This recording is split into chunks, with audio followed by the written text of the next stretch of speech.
আলহামদুলিল্লাহ, অবশেষে ছোটোখাটো একটা স্বপ্নপূরণের কাজ সম্পূর্ণ শেষ করা হলো।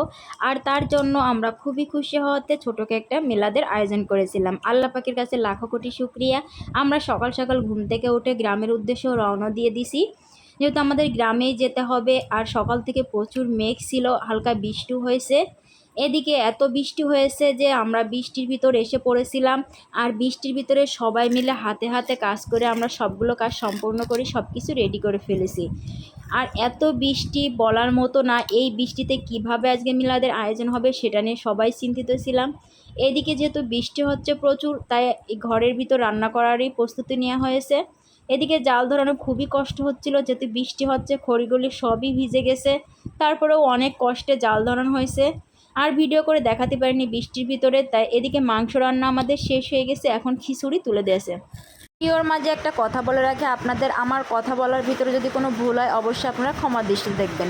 আমাদের মিলাদের আজকে আয়োজন বা অল্প সামর্থ্য অনুযায়ী করেছিলাম খিচুড়ি ভুনা আর মুরগির মাংস ভুনা, সাথে ছিল সালাদ। বাবরচি এদিকে বৃষ্টির ভিতরে অনেক কষ্ট করে রান্না করছিল, তাই বাবরচি সত্যিই একজন ভালো মানুষ ছিল, যে কিনা এত কষ্ট করে আমাদের রান্না করে দিচ্ছে। এইদিকে এত বৃষ্টি হচ্ছে যে বৃষ্টির ভিতরে হাঁটাচলা করা আমাদের কষ্ট হয়ে যাচ্ছিল। যাক, অবশেষে আল্লাহ পাকের কাছে শুকরিয়া জানাই যে আল্লাহ পাক আমাদের ছোটোখাটো একটা স্বপ্ন পূরণ করার তৌফিক দিয়েছে। যেহেতু আমরা শহরে থেকে স্বপ্নটা পূরণ করতে পারিনি, তাই আমরা গ্রামে এসে স্বপ্নটা পূরণ করেছি আলহামদুলিল্লাহ। আমাদের এদিকে রান্নাবাড়ার কাজ সম্পূর্ণ হয়ে গেছে, যেহেতু বিকাল ঘনিয়ে আসছে, তাই প্যাকেটগুলো তাড়াতাড়ি রেডি করে রাখা হচ্ছে। জোহর বাদ আমাদের মিলাদের কথা ছিল, কিন্তু হুজুর বলল যে তার নাকি আরও দুটো মিলাদ আছে, সেজন্য বললো বাদ আচর আসবে আমাদের বাসায় মিলাদ পড়তে। তাই বাদ আচর যেহেতু সময় হয়ে গেছে, বৃষ্টিও থেমে গেছে, টাইমও হয়ে আসছে, তাই আমাদের তাড়াতাড়ি করে সবাই প্যাকেটগুলো রেডি করা হচ্ছে। আমাদের আজকে প্যাকেটের আয়োজন ছিল 150 প্যাকেট মতো, যেহেতু গ্রামে প্যাকেট দিলেই সুবিধা হয়, সেই জন্য আমরা সবাই প্যাকেটের আয়োজন করেছিলাম।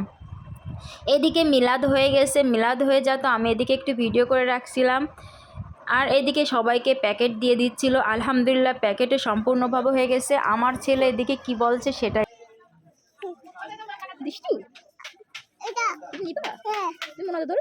আমার ছেলে মোনাজাত ধরেছে, এখন বলছে ওখান থেকে সবাই প্যাকেট নিচ্ছে, তাকেও একটা প্যাকেট দিতে হবে। আমি বলছি এখন না, পরে, সেটা তার হবে না।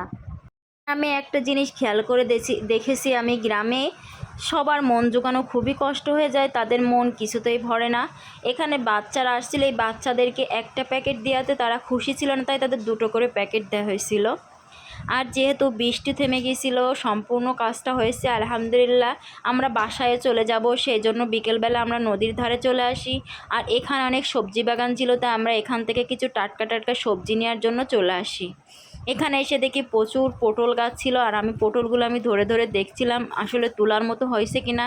কিছু কিছু পটল তোলার মতো হয়েছে, আর কিছু কিছু ছোট আছে। এদিকে ছিল বেগুন, যে বেগুনগুলো টাটকা খাইতে খুবই ভালো লাগে রান্না করলে। এখানে 2 রকমের বেগুন ছিল, এদিকে ছিল ডাঁটা শাক ছিল,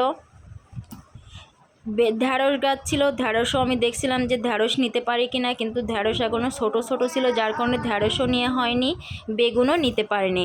আরও ছিল লাল শাক, প্রচুর পরিমাণে লাল শাক হচ্ছে, যেহেতু পানি চলে আসছে সব কিছু তলিয়ে যাবে। এদিকে আমার হাজব্যান্ড ডাকছিল যে এদিকে এসে দেখো মাছ দেখা যাচ্ছে, তাই আমি চলে আসি এখানে মাছ দেখার জন্য, যেহেতু আমার মাছ ধরতে খুবই ভালো লাগে, দেখতেও ভালো লাগে। আর ভিডিওটা কেমন হয়েছে অবশ্যই সবাই জানাবেন, ভালো থাকবেন, আমাদের জন্য দোয়া করবেন। আর আমাদের যে খাবারগুলো লাস্টে বেঁচে গেছিলো সেগুলো আমরা গরিব অসহায়ের মাঝে বিতরণ করে দিয়েছিলাম।